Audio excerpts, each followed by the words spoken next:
Alô, Libeloite! Vamos hoje fazer mais um The Root Café, aquele momento de um bate-papo em que a gente conversa com pessoas que gostam de cultura e que estão aí pelo mundo conhecendo as várias ações. Quem está falando aqui é o Denis Gerson Simões, a Lizzie Laitsky, o nosso pequeno Thomas, direto de Munique, capital da Baviera. E hoje nós vamos dar um salto internacional, né? A gente está aqui hoje no Bom Dia e ela já está no Boa Tarde, né? Do outro lado do mundo. Do outro lado do mundo. Então, boa tarde, Luísa. Como estás? Boa tarde, Denis. Ni hao ma basuran. Tudo bem?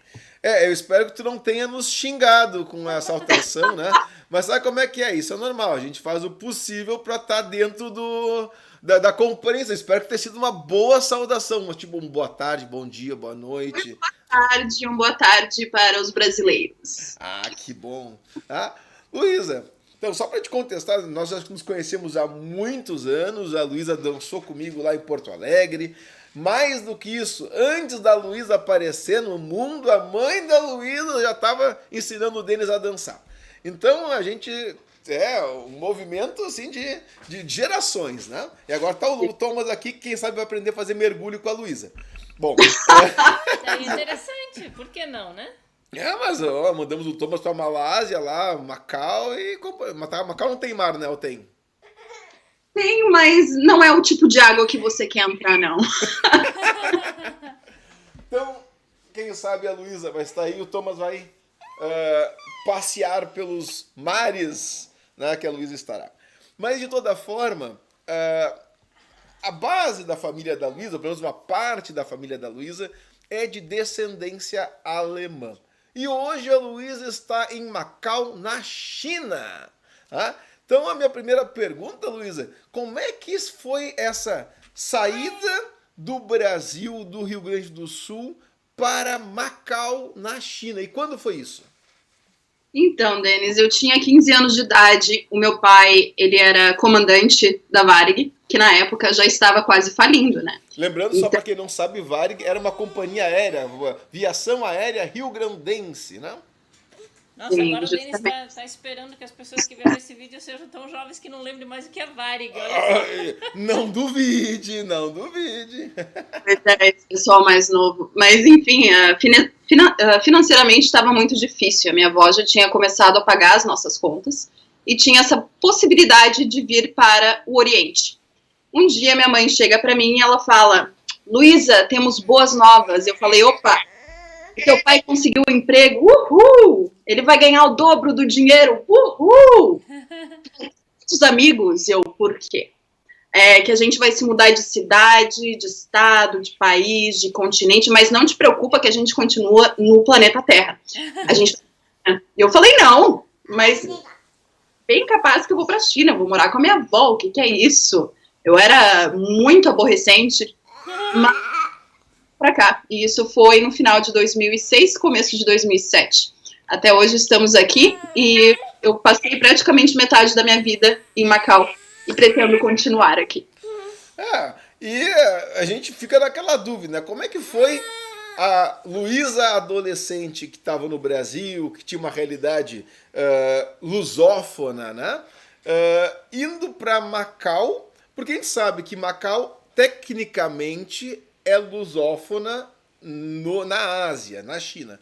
Contudo, na prática, isso não é bem assim, né? Outras línguas, o cantonês, outros idiomas estão aí. Como é que foi essa tua relação com o idioma logo que tu aportou em Macau? Então, naquela função de dizer que eu não vou me mudar para a China, minha mãe, obviamente, tentou me convencer. Ela falou: não te preocupa, tem praias maravilhosas. Eu pensei que fosse assim, Maldivas, nada disso. Não te preocupa, todo mundo fala português. Aí eu, vai ser que nem no Brasil, né? E não foi nada disso. Eu cheguei aqui, foi aquele choque cultural. E aqui se fala o cantonês, que é muito mais complicado que o mandarim. Porque cantonês tem 9 tons. Mandarim tem 4. E mandarim já é complicado. Não, se você falar a mesma coisa com um tom diferente, quer dizer outra coisa completamente diferente. Então, para mim foi muito difícil, mas ainda tem os chineses mais velhos que realmente ainda falam português. As escolas aqui são escolas luso-chinesas, que ensinam português e inglês e chinês. E eu entrei para uma escola portuguesa quando eu cheguei em Macau. Só que eu durei 2 dias dentro da escola portuguesa. Caramba! Porque sim, a matemática deles era muito arcaica. Então, por exemplo, uma regra de 3 eu fazia de uma maneira muito mais simplificada e eu ganhava o mesmo resultado e eles falavam, não, tá errado. E eu falei, por quê? Porque o trabalho tá errado. Não interessa se tu ganhou o mesmo resultado, eu não vou aceitar. E eu falei pra minha mãe, para eu aprender matemática deles, eu vou ter que voltar 3 anos. Eu prefiro aprender o inglês agora porque eu vou ter que falar inglês eventualmente. Então, eu fui para uma escola canadense depois. Então, apesar de ter educação com língua portuguesa em Macau, eu decidi, né, tirar o band-aid e vamos aprender o inglês. Porque eventualmente precisa. E foi isso, mas mesmo assim, eu tenho muitos amigos de Guiné-Bissau, Moçambique, Angola, Cabo Verde, São Tomé e Príncipe, Timor-Leste. E aqui em Macau nós temos a festa da lusofonia todos os anos, em que todos esses países se reúnem e o Brasil sempre... Achei interessante, já gostei da história. Sim, é muito legal. É uma festa de 3 dias e todos os países vendem artesanatos e comida e o Brasil vende caipirinha. É sempre. Então, o que acontece? Chega meia-noite, tá todo mundo fechando as barraquinhas pra ir embora e a barraca do Brasil tá lá bombando. Aí eu, ok, tranquilo. Vendemos Havaianas também. Mas, enfim, o povo daqui gosta muito do Brasil. Às vezes, quando eles acham que eu sou portuguesa, eles me perguntam de onde é que você é. E eu falo, Baçai, Brasil. Eles, Brasil não é português. Eles têm um carinho maior pelo fato de ser brasileira, porque Portugal, de jeito ou de outro, colonizou Macau, né? Então, é complicado aquela... Aí, né? É muita história, realmente. Macau foi dada de presente pela China, não foi colonizado. Porque os portugueses estavam terminando com a pirataria no mar da China e os chineses falaram, opa, é uma ilhazinha de 12 quilômetros quadrados, fica para vocês. E Macau cresceu, né? Então a gente disse que não foi colonizada, foi dada de presente e depois devolveram para a China em 97 ou 98, tem que dar uma olhada. Uma delas é Hong Kong, eu me confundo. Mas é interessante, 12 quilômetros quadrados.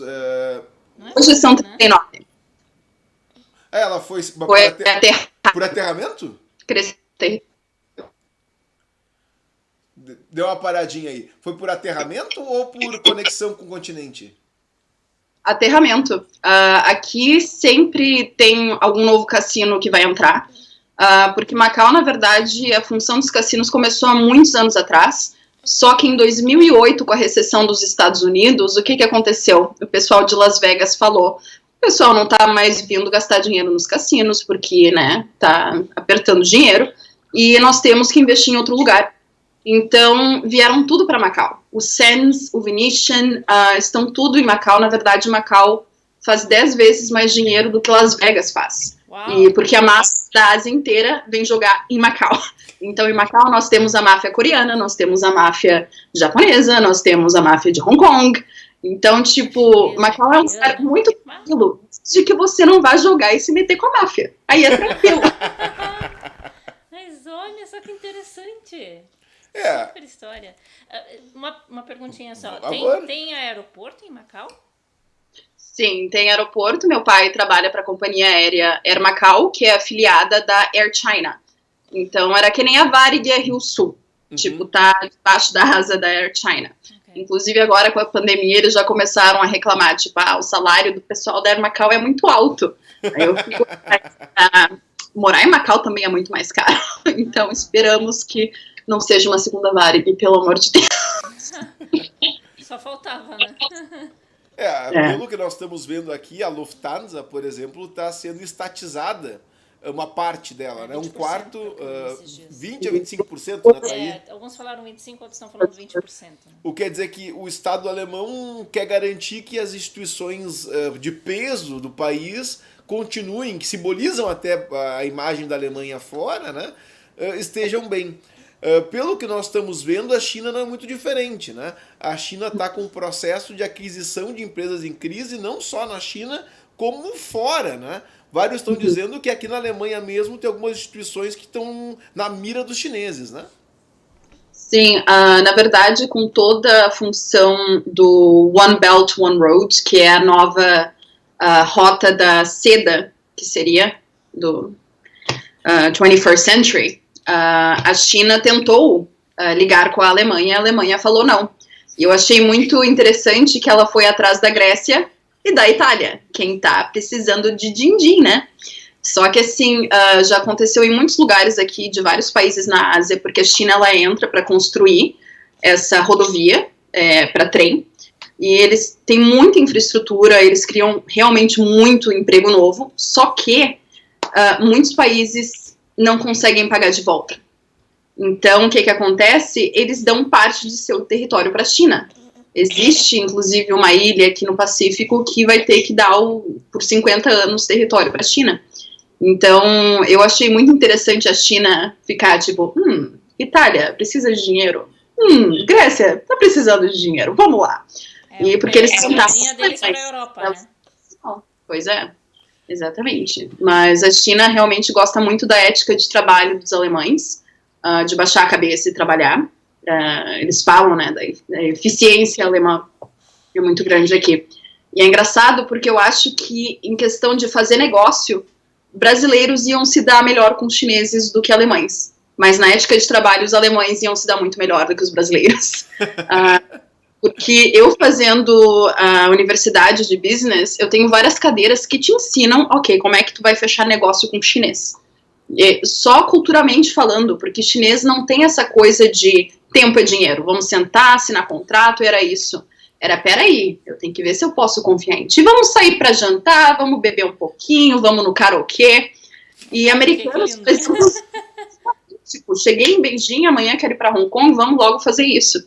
E chinês nunca vai fechar um contrato contigo sem passar por esse ritual. Ou seja, brasileiros iam se dar muito bem, e geralmente se dão bem. Mas pela ética de trabalho, os chineses gostam muito. Oi?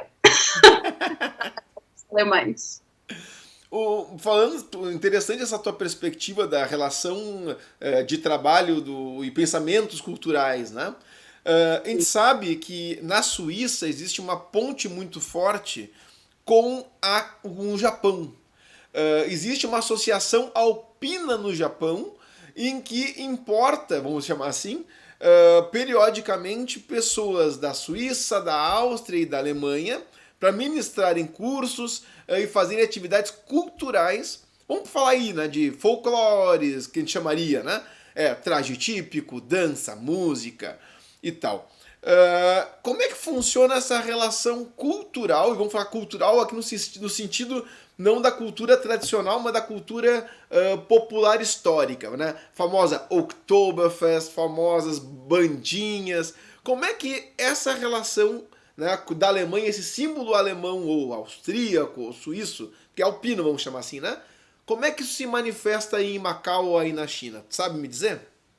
Com certeza, Denis, porque em Macau teve a primeira Oktoberfest em 2008. Eu cheguei aqui final de 2006, então eu falei, graças a Deus, eu vou dançar uma bandinha, meu Deus. Eu ainda tinha o meu dirndl, eu fui pra lá e era muito pequeno, porque era o primeiro ano que começou. Então a noite inteira foi aquelas músicas que a gente dançava em baile de aniversário de grupo de danças no interior do Rio Grande do Sul, né? A gente achava muito alemão, mas você sabe que na Alemanha é meio diferente. Então eu curti muito, eu falei, eba, ano que vem vai ter de novo. Eu fiz amizade com a banda que é de Munique, e todos os anos essa banda vai tocar em Blumenau. Inclusive um deles falava português, então eu adicionei no Face, somos amigos até hoje. Só que assim, conforme o Oktober ficou maior em Macau, eles tiveram que mudar um pouco para o gosto chinês. Uhum. E foi aí que as coisas, do meu ponto de vista, ficou meio... tipo, ok, vamos ver. Eles sempre trazem um chefe de cozinha alemão para cozinhar, e chinês é comida. Eles adoram a comida alemã. E realmente é muito típico e é original, não é uma coisa que fizeram só para aparecer. Até porque o porco, né, é comum das duas culturas, né? Sim, o porco aqui é uma coisa que todo mundo gosta. E chineses adoram salsicha também. Então, eles adoram comidas fermentadas, o sauerkraut, com certeza adoram. Então, a comida faz sucesso, a cerveja tem que ser da Alemanha. Então, o primeiro ano eu acho que foi a Paulaner. Só que o problema é que os chineses são pequenininhos. Nessa Oktoberfest, sempre tem que ter ambulância do lado de fora, porque os chineses tomam 1 litro de cerveja alemã e eles estão caindo como se tivessem tomado uma garrafa de vodka. Então, é meio complicado. Quer dizer, se a gente fosse apostar com o chinês para tomar cerveja, a gente ganhava, né?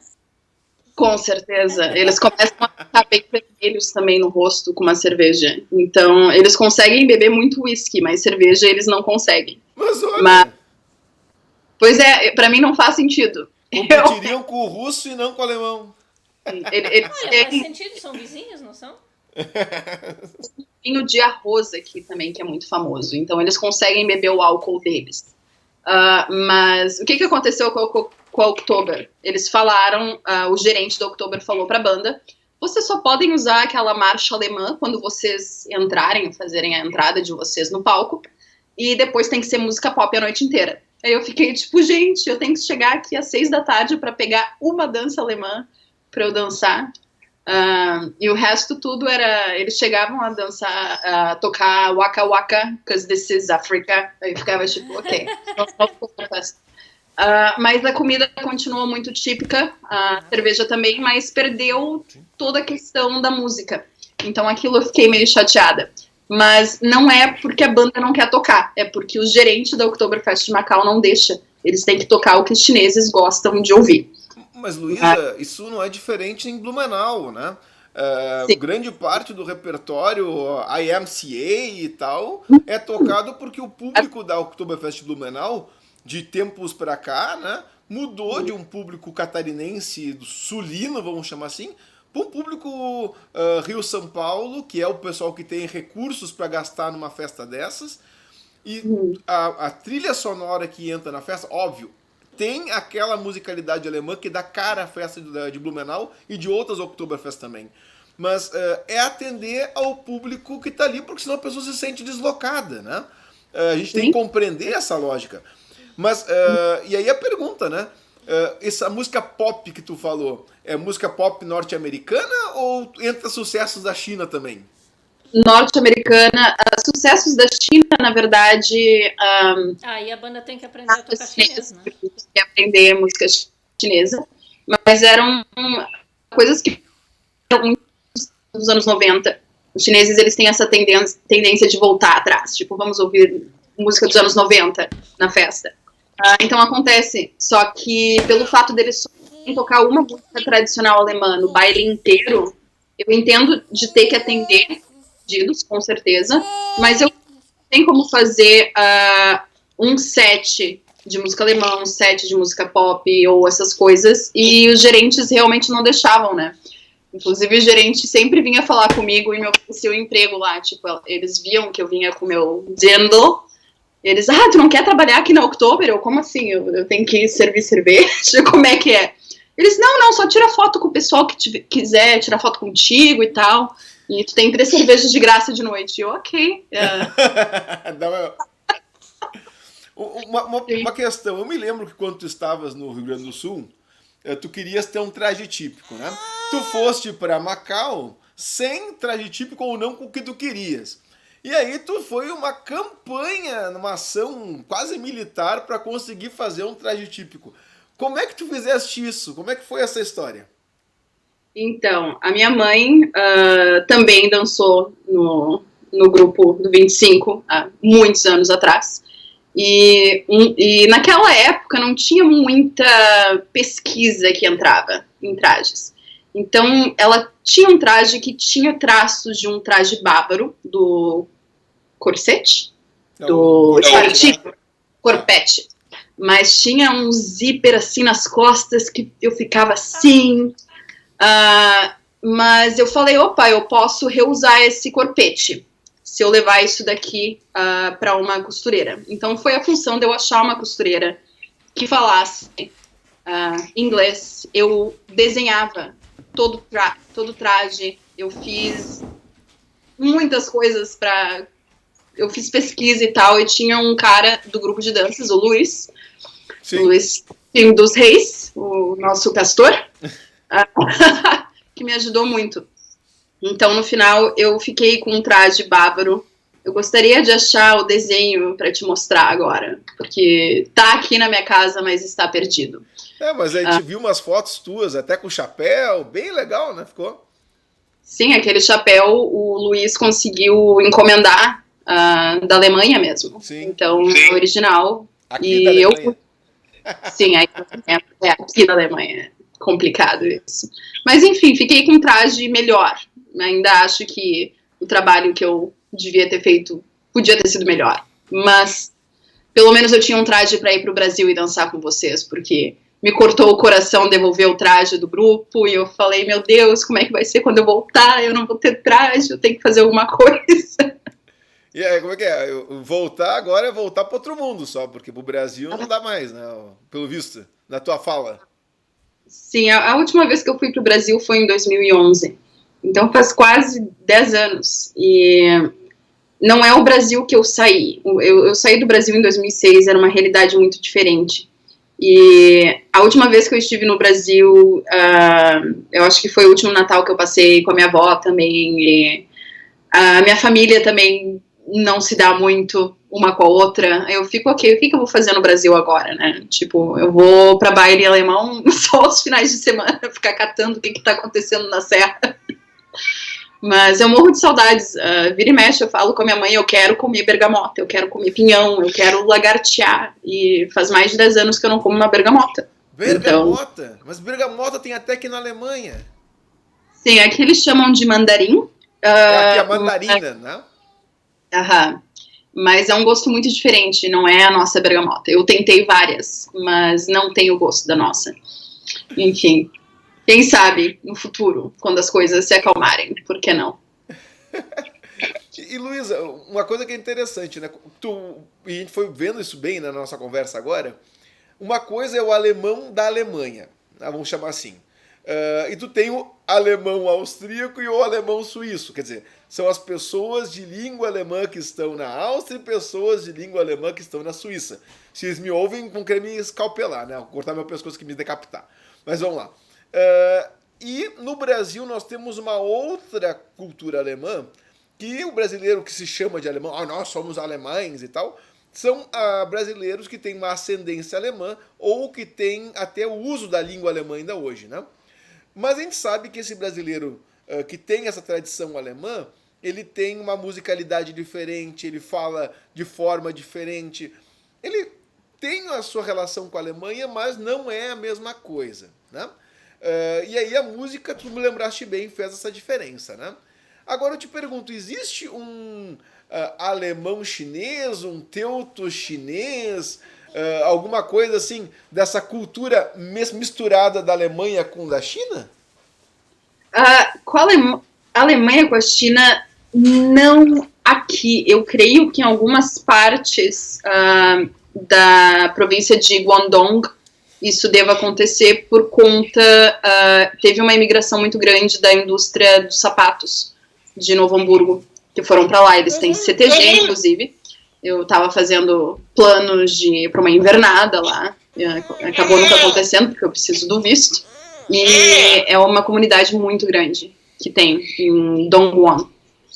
Mas em Macau não tem. Macau é a questão do macaense. Macaense é a mistura de chinês com português. Eles têm a própria língua deles, que é um dialeto, que se chama patuá. Patuá é um português misturado com chinês. É lindo. E eu entendo. Eu acho maravilhoso porque eu não entendo nada de chinês. Eu entendo siu-siu de chinês. Mas patuá eu consigo entender quase tudo. E infelizmente é uma língua que está morrendo em Macau. Tem menos de 300 pessoas que ainda falam. Tem um grupo de teatro que tenta manter essa língua viva para as futuras gerações, mas infelizmente é algo que está para morrer no futuro. Mas é mais português com chinês, não teuto chinês. Talvez lá no interior da China. Então você fala aí português e inglês. português e inglês. Às vezes eu não lembro das palavras em português e eu acabo inventando uma palavra que não existe e passo vergonha. Esse dia eu estava falando para minha mãe que eu precisava fazer uns cálculos. Aí eu falei que eu precisava fazer umas calculações. Calculations. Mas enfim, a gente acaba se virando. Mas eu te entendo totalmente. Eu tô aqui na Alemanha há 1 ano e pouco, meu alemão ainda eu considero muito fraco, né? E vira e mexe, eu converso com uma colega e pergunto, essa palavra existe? Ela me olha assim, não. A gente pode inventar agora. Eu falo pra minha mãe, ó, essa palavra não existia, agora existe, a gente vai começar a usar. Eu imagino o que o Thomas vai construir dessa língua teuto brasileira, né? Porque a gente fala com ele em português em casa, porque o alemão inevitavelmente ele vai aprender na rua logo mais, que ele tiver um pouco maior, tiver na creche logo, né? Então ele vai falar alemão. E se nós não tivermos a língua portuguesa em casa, ele não vai conseguir lembrar depois, né? Na verdade, eu falo as duas coisas com ele. Né? Então... Isso é interessante, porque meu irmão passou por isso. Meu irmão tinha 7 anos quando ele chegou aqui. Então, ele é praticamente analfabeto em português. Mas ele tirou o 2º lugar no mundo de um teste canadense de língua inglesa. Ele passou na frente de canadenses que têm o inglês como língua mãe. Uau. Ele fala com a gente em português, ele não sabe as palavras. Que alguma coisa está machucando no corpo. Estou com uma dor de liver. Então, a metade das palavras são em inglês. Eu acredito que o Thomas vai chegar nesse nível também, porque ele é muito pequenininho. E criança tem um cérebro que é uma esponja. Então, vai acontecer muito isso. Vocês vão dar muita risada. De uma maneira boa, sem fazer bullying. Mas é maravilhoso. Luísa, eu olhando aqui, eu tenho milhões de perguntas para te fazer. A gente vai conversando, o bate-papo vai rolando, né? Mas nós também sabemos que o time do pessoal da internet é um time limitado, né? Dificilmente alguém começa a ver um vídeo e volta, né, para ver daquela metade para frente. Então, eu gostaria de te fazer um convite já para a gente continuar conversando aqui num segundo momento, né? Para continuar com essa conversa gostosa, né? A Liz, o Thomas e eu, né? O Tominha já tá também um pouco nervosinho aqui, né? Sabe como é que é? A criança com a câmera adora no início. Pula e tal. Depois bater com a mamadeira e querer fazer justiça, né? Eu queria te agradecer. A mamadeira virou ferramenta de trabalho, né? Opa, vou pegar a minha aqui então. Mas queria te agradecer, né, pelo bate-papo legal, né? Espero que a gente possa de novo conversar. Que bom que nós tivemos uma boa conexão, né? Lembrando para quem está nos vendo, Macau na China para a Alemanha tem 6 horas de distância. Então eu creio que de Macau para o Brasil é 11 horas, Luísa? É para ser. Sim, no momento é 11 horas. Depende de quando é horário de verão ou não. Pode ser de 11 a 12. Então a gente está tendo aqui 6 horas, tu já está no Boa Tarde, nós entramos agora no Boa Tarde, mas quem está vendo pode ver qualquer horário do mundo, é o YouTube, né? Mas espero que aí esteja tudo bem, obrigado. Domingo, né? Estamos aqui, até porque tu trabalhas bastante. Hoje tu estás em qual o serviço hoje aí, especificamente? Aqui em Macau eu trabalho num restaurante vegetariano. Não sou vegetariana, tá, gente? Eu só trabalho lá, não me assusta. Com a comunidade internacional de Macau. Esse restaurante é muito focado nos expatriados. Então, tem muito chinês que vai pra lá, mas o chinês é tipo, não dá pra colocar um bacon nessa saladinha. A gente fala, a gente é vegetariano, não rola. Eles não curtem, vão embora, mas os donos são americanos. Então, hoje eu tenho meu day off. E esse emprego é mais pra me manter durante a universidade. Como eu disse, depois eu vou fugir com um circo aqui em Macau ano que vem. Então, aí tá tudo tranquilo. Bom, vamos seguir no papo, né? Espero que tu nos avise quando é que vai ter as tuas folgas aí pra gente poder conciliar nossos horários. Vai ser bem legal o nosso bate-papo. E espero que, à medida que também tu queiras alguma coisa de informação que a gente possa dialogar, pode contar conosco, né?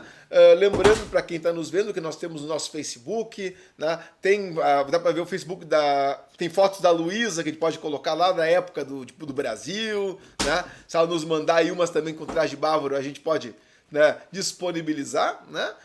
Para a gente poder acompanhar o que está acontecendo. Gente, muito obrigado. Espero que tenha gostado, Lizzy. Então, eu fiquei muito feliz de poder conhecer pessoalmente, né? Agora, a Luísa, a gente já estava conversando no Giro pelo Mundo, né? Conversando indiretamente, e agora a gente teve a oportunidade de conversar diretamente, né? Até porque no Brasil muita gente te escuta, Luísa, porque a cada X tempo tu dá um depoimento aí de Macau e o pessoal, Macau, China, o que tá acontecendo, né? Então, agora essa é a Luísa que fala conosco no Giro pelo Mundo, né? Olha ali, ó, simpática, de sorriso aí, né? Como é que ela tá com o seu vestido retrô hoje? Gente, eu não tenho mais o meu Dindo. Aí eu falei, eu vou colocar um vestido retrô dos anos 60, pelo menos eu pareço um pouquinho trajada. Ok. Mas um grande abraço para ti, obrigado pela tua disposição. E gente que quiser nos assistir, continuar vendo nossos vídeos, clica no sininho, curte. Quem aturou a gente até o final desse vídeo vai querer com certeza ver os outros, né? Grande abraço para vocês. Abraço deles. Sai, Jen.